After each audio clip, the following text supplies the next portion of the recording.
You're about to launch another year. You might already know some of the challenges you're going to face, but no doubt there will be some unexpected ones. And the challenges in the last few years have definitely been unprecedented. Many times you wonder if you can keep going, or if it really even matters. Recently, we've seen alarming numbers of coaches and ADs leave the profession. Our whole Coaches Outreach family is aware of this crisis. We care about it. And we certainly hope this doesn't become a trend, create a kind of domino effect. We need younger coaches to take the baton from seasoned coaches. This fall, we'll be studying 2 Timothy together. Paul's at the end of a long ministry career and life, and he's writing to encourage Timothy, who's just starting out, to stay at it, keep the faith, endure. He says to Timothy, I've fought the good fight. I've finished the race. He looks back over a lifetime of service to God as if he'd been in a battle. He actually, interesting enough, uses athletic imagery to describe his ministry, like he's competing in a race. And he doesn't say he won. He says, I finished. I made it to the end. He was in competition with no one but himself.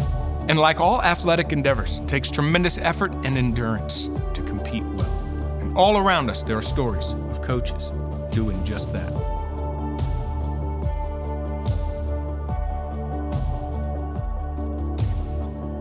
So Marty, you get to be around coaches. You recently visited one, had a great experience. Tell us that story.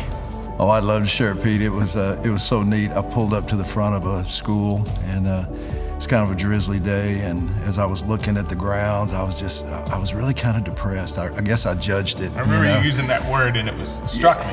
Yes, and I mean the grass was too tall.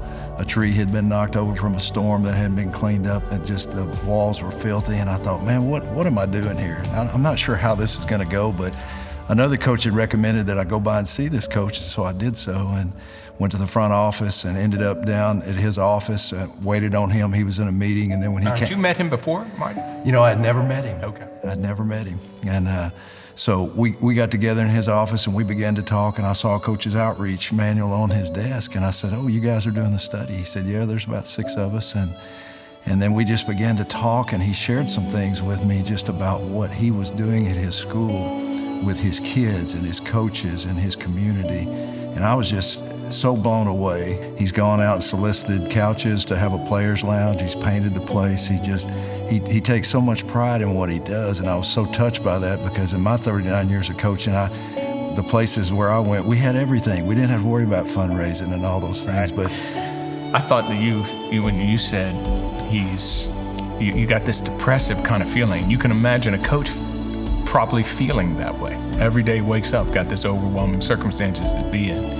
And you said by the time you were done talking to him, you were so utterly motivated. You couldn't believe the joy he had, love that he had for kids and coaching, and that despite those circumstances, he could focus on that. Yeah, you know, when I left this particular school, I just had a chance to sit there and reflect for a few minutes about all that had happened. And as I was driving away, I was just thinking to myself, you know, this guy is it. He's the 1% of the 1% we're talking about who's making a difference. He is the domino. He's the domino effect.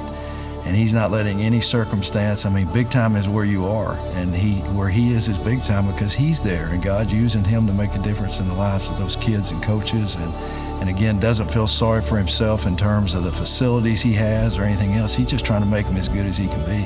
And this guy's mowing his own grass, he's washing uniforms, he's doing everything a coach does, a real coach. And so I was just so encouraged by that and so blessed to have gone by there and be a part of that event. That's one coach, but there are many who, despite difficult circumstances, are able to keep the focus on what really matters, making a difference in kids' lives. You know, reverse domino effect is a real thing. Small, deliberate actions can counteract the negative forces and create a positive force, a kind of counterforce, if you will. What you do does matter, coach. The big and the small sacrifices, the above and beyond effort that no one will ever see or know about. Coach, we see you. We know. You're not alone. Just look around this room. Go ahead. Look around. It's filled with coaches who are running the race really well. And we want you to know Coach's Outreach is here for you. There are hundreds of people praying for you daily.